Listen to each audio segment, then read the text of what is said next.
Let's go. So, our topic for today, the word for today is for freedom from fear of conflict in marriages and relationships. That's God's will. God's will is for us to be free of everything. He freed us from sin, first and foremost, by redeeming us by the blood of Jesus Christ. Amen. And along with that, along with our freedom from sin, He also wants us to be free from all the consequences of sin. And one of the biggest consequences of sin is fear.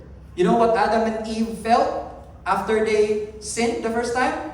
What was the first feeling? Fear. They hid in the bushes in fear of God. So there are many fears. And Jesus set us free from the mother of all fears. It's the fear of death by dying on the cross. And so that when He died, we also died with Him.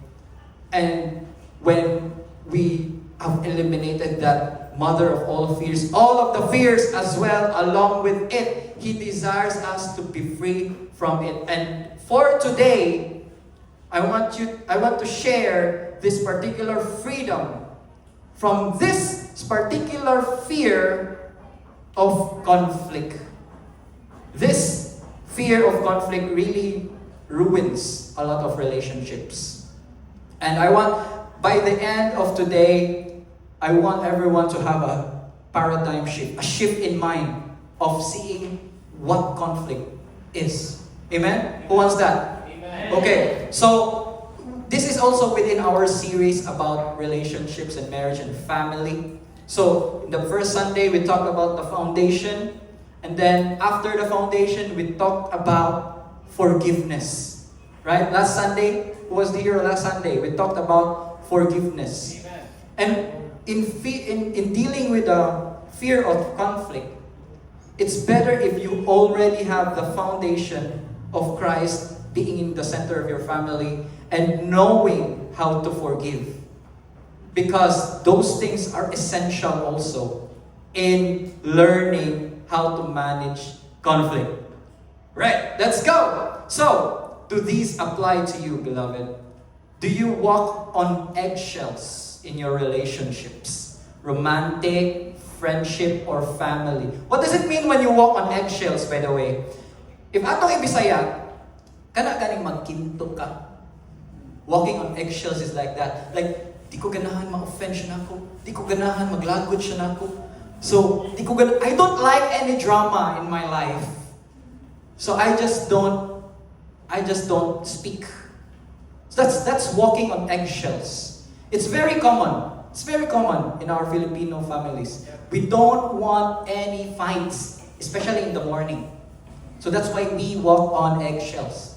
Have you experienced this one? Yeah, okay, great.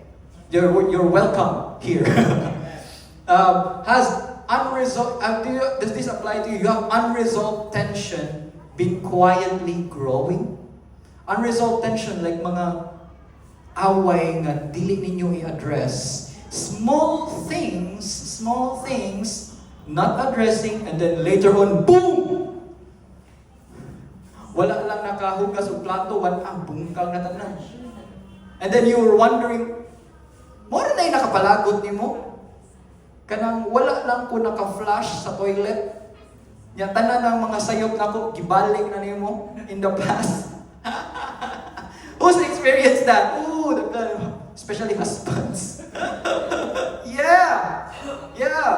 Those things happen. Especially if you don't address those small things. Small things pile up. Yeah, even though kanang kuan ra ka mag-crumple ra ka og paper ilabay nimo sa corner, it doesn't appear that, di ba? Gamay lang a trash. But sige lang kag labay og trash, then it become a pile. So same with little conflicts. That's gonna happen. So, yeah, I mean, guilty ko sometimes in the past of not addressing that. And praise God, He has revealed the way. Amen? And I want to show you today the way to deal with that. Have you ever lost a relationship because of conflict left unspoken? Ooh, kanidyo. There's a conflict, words unspoken. You have not addressed it. So real relationships, brothers and sisters, whether romantic, whether friendly or familial relationships, they require conflict to grow. Again, they require conflict to grow. Whoa, brother tips. Require? Should we have conflict? Why did you strong words? Require conflict to grow. So, conflict is not the enemy. Again, conflict is not the enemy. Fear of conflict is. You have to expect conflict in a relationship. And when you say, we've been married for 15 years, praise God. Very long marriage. And people will applaud that.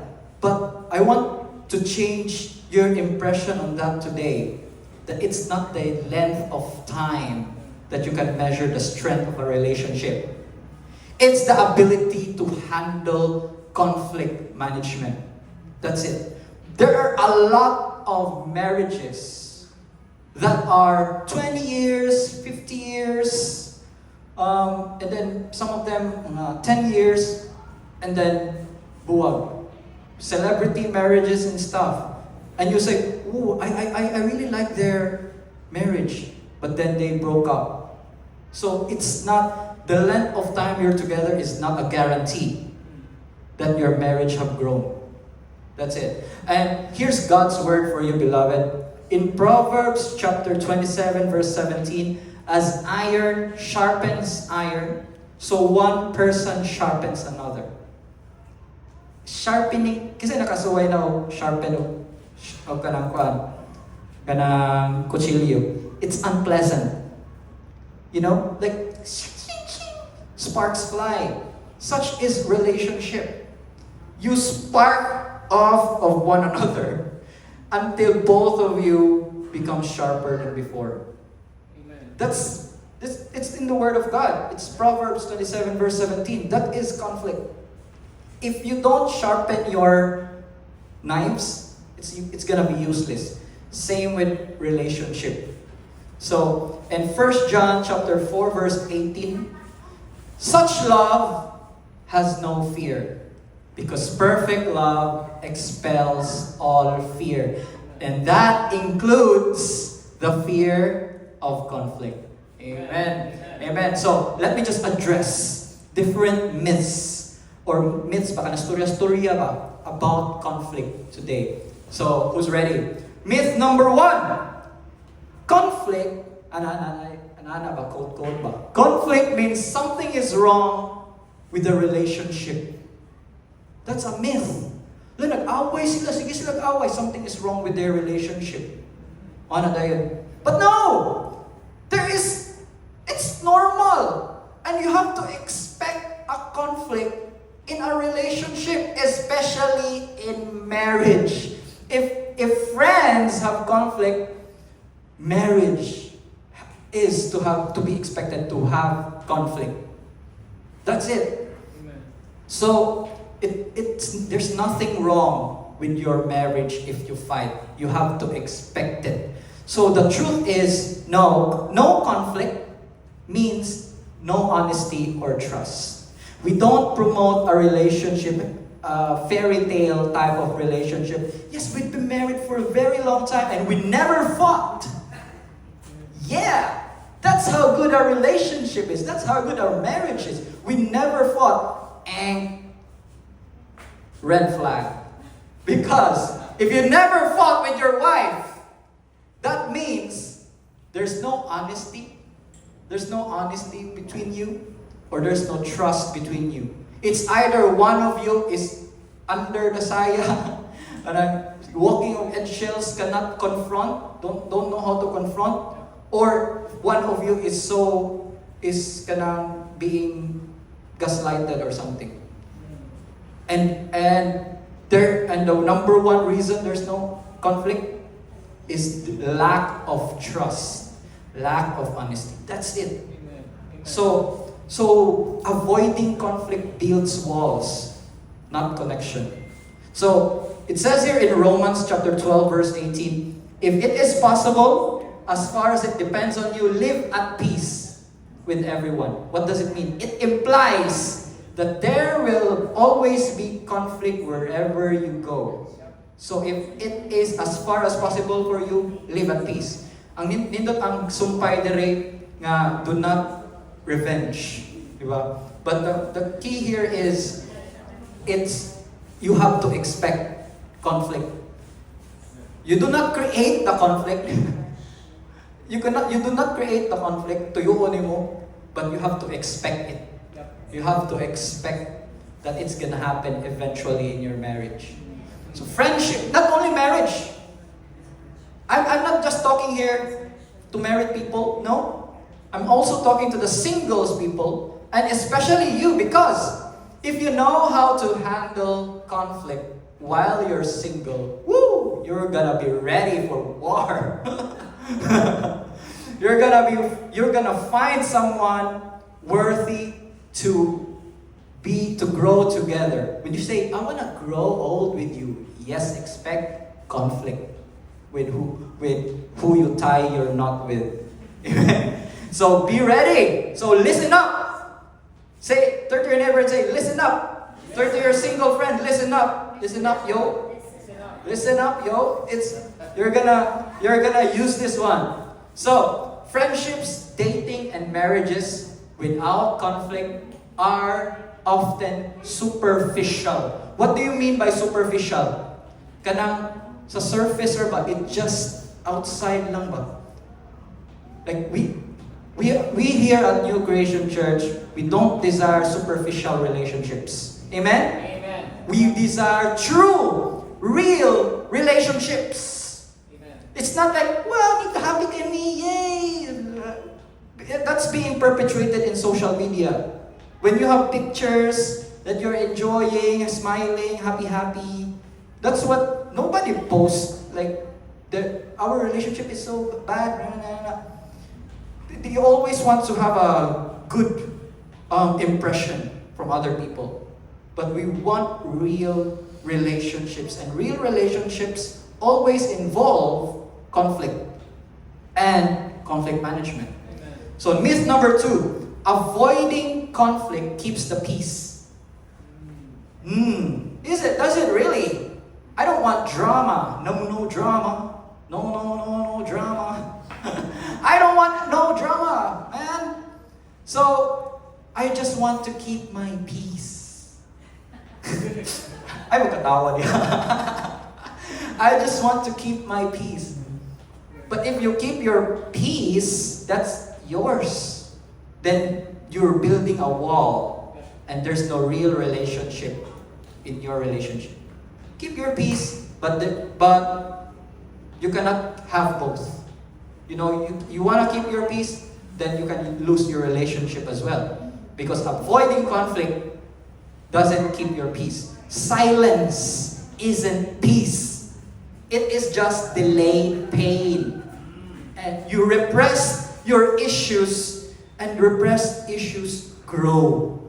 It's gonna fester, magnanak na siya in your heart, and it's gonna be even painful later on.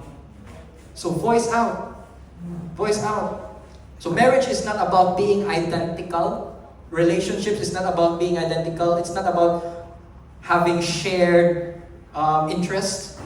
It's being unified through love. Amen.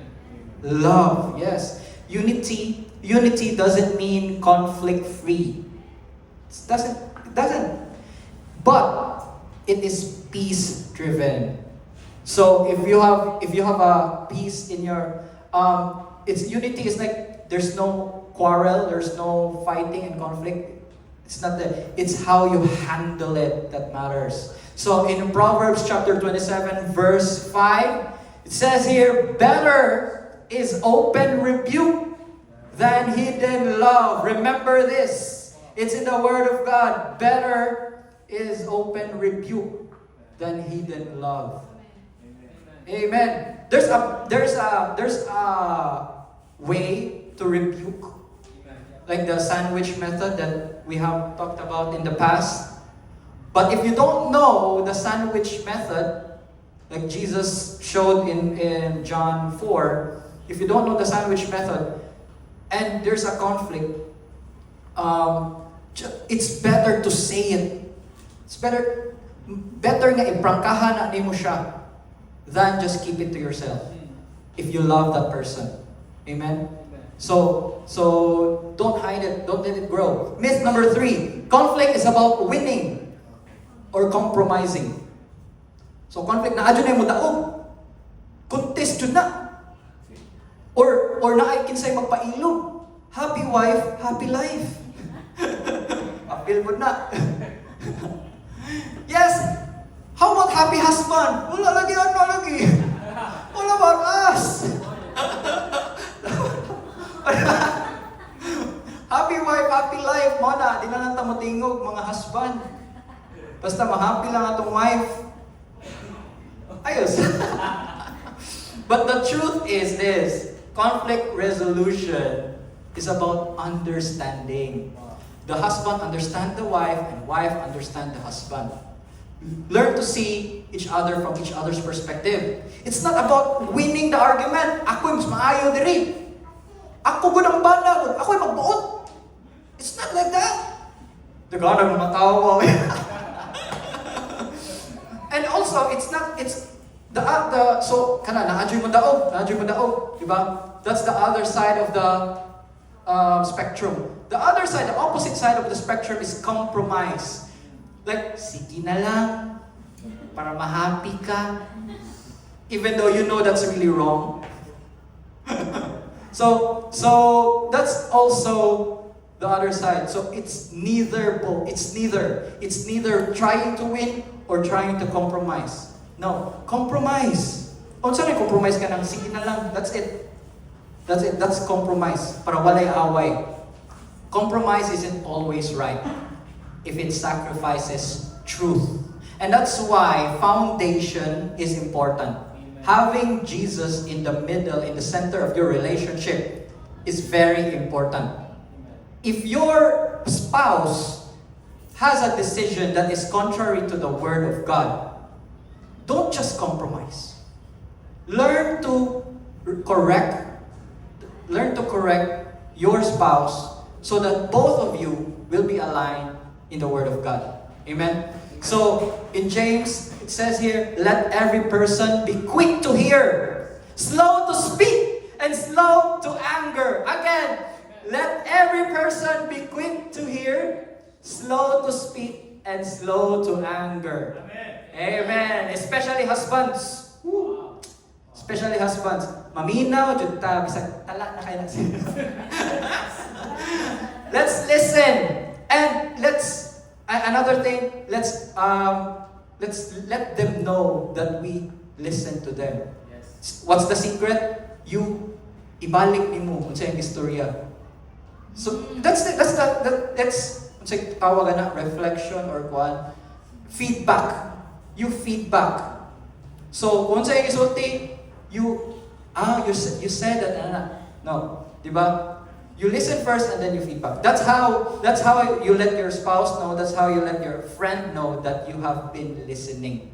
And that's the way, that's the time that she can or he can accept whatever you have to say. Diba? You're wondering, anong di man na siya maminaw na ako? Anong di man siya patuo na ako badlungon? Because you haven't earned the right. She must have, but earning the right for them to listen to you you must communicate that you have also listened to her or him. That's it. That's the secret. So in Proverbs, wounds from a friend can be trusted, but an enemy multiplies kisses. So conflict resolution requires commitment and mutual willingness to resolve issues. So you have to agree. Yes, you have to acknowledge that you have a conflict. Of course, don't deny it. We don't agree on this thing. Let's agree that we don't agree on certain things. That's the start. Of course, then you have to have a mutual agreement, willingness to resolve it. Amen. That's it. And then, that's manata sa myth. Let's go to the truth. Conflict is essential. Say essential. Essential for growth. Let's frame our minds on this one. It's essential for growth. If you want your relationship to grow and you have a conflict, you have to be excited. You don't fear it. Yes, na mi away. Woo! Why? Because it's an opportunity. Conflict is an opportunity for your relationship to grow. Yes, because it's another mountain that you can flatten. Diba?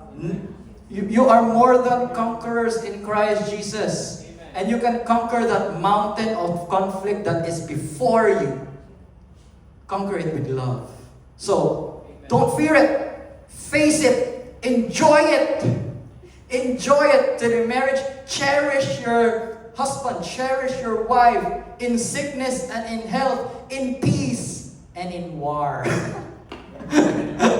Because that is a blessing, that is an opportunity for you to grow. Real friendships and marriages are forged through disagreement and resolution. Diba? Love is sweeter after a fight. Because you just unlock something in your relationship. Not by avoiding conversations. Without conflict resolution, relationships are fragile and conditional. So if you have to learn something about relationship, if you have to learn something, it's not, saan ko na pagpanguyab? Brother Tips, saan ko pagpanguyab? Before you learn that, practice conflict resolution first. Before you learn how to please everyone, a wife or what, conflict resolution is very important. So if you never fought, you might not be getting real with each other, of course. Pretending that everything is okay leads to distance. Magkalayo ra mo. So again, the determining factor of how strong your relationship is not the length of time that you're together. It's your ability to resolve conflict. So, and then truth number 2, learn to fight fair.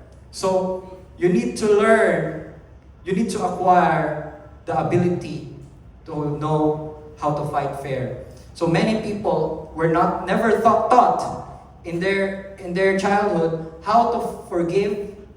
Of course, diba sa forgiveness last week, we talked about that. Apologize or disagree without rage. Conflict skills can be learned. So if you don't know how to manage conflict yet, stay here. You will learn. And I will take this opportunity to also make an announcement that next Sunday, expect it's a not missed opportunity to come next Sunday. Amen. Why? Because our dear Pastor John is coming next Sunday and teach us the way to learn how to fight fair. Who wants to know that? Amen. This is you cannot pay anything, any training about that. It's a teaching directly from the Bible itself on how to fight fair. Amen. So Pastor John is our mentor. I learn a lot from him. And if he comes here to teach, I'm excited. Amen. I myself am excited. Are you excited? Amen. I'm excited to learn that. Yes. I want to learn how to really fight fair. Because in a relationship, there's going to be fight. And when you fight fair in a relationship, that's how you make it grow. Amen? So, but I cannot teach you that we can make a series out of it. We don't have enough time. But I want you, for this day, I just want to reframe your mind that conflict is not to be feared. Amen? You have to face it. So conflict again isn't a failure. See it as a classroom. So unconditional love in the Bible is only academic. So mind rin na, unconditional love is only academic until experienced through disagreement and conflict. So if you want to learn how to be like Jesus, don't fear conflict. Walk through that valley. Walk through it. You do not stay in it. You walk through it. He is our good shepherd who will lead us through the valleys. Amen. So don't be scared. So truth number 3, address issues early. I love this verse in Ephesians chapter 4 verse 26. Do not let the sun go down on your anger. So naglagot ka sa imong husband, naglagot ka sa imong asawa, ayaw jud katog hangtod dili na ninyo ma-resolve. That's Apostle Paul writing. There's a song about that. Si Juan ganito gakanta si Usher ganito kalimot ko. I love that song. Ako, Mad ang title ato nga song. I don't wanna go to bed mad at you, and I don't want you to go to bed mad at me. Ganun naman ang song. It's a secular song, but I remember Ephesians chapter 4 verse 26 ang song. Don't go to bed angry. It's not good for you. I'm not saying it's not good for your partner. It's really not good for you. If you sleep angry, it will have an effect in your body. True, that's true. Small things rot to the roots. So even that anger. So whether you're friends, dating, or or married, early truth is early healing. Amen. Again, early truth is early healing. So, truth number 4, let Christ's love compel you. So whether you do anything, resolve conflict, resolve it by the love of Christ. 2 Corinthians chapter 5 verse 14, it says here, for Christ's love compels us, because we are convinced that one died for all and therefore all died. It's our being convinced that Christ loves us that we are able to love and resolve conflict. Because first and foremost, He resolve the conflict first. There is a conflict between man and God because of sin, and He resolved it by coming down in our likeness and dying for our sins. If He did that first, we can also do it. Again, as I mentioned earlier, we love because He first loved us. Don't resolve conflict just to feel better. Don't resolve conflict just for you to feel better. No. Do it because Jesus Christ reconciled us with the Father while we were still wrong, while we were still sinners. It did that for us. So, was blessed by the message today. I have a challenge for everyone. Jesus came not just to forgive sin, but to teach us how to love others well, including in disagreement. So Jesus wants you to be set free from fear and give you the tools for grace. So conflict done well deepens trust and intimacy. Your relationship is just gonna get better. So ask yourself this one: have I made peace with conflict as a growth tool? Have your mind changed? Not changed your in your mind about conflict today? That it is not a sickness, it is not failure, but it's a stepping stone. Amen. It's a classroom to love better. Whether you're single, whether you're still in a dating stage, even when you're divorced, even when you're not already with your loved one, learn conflict resolution.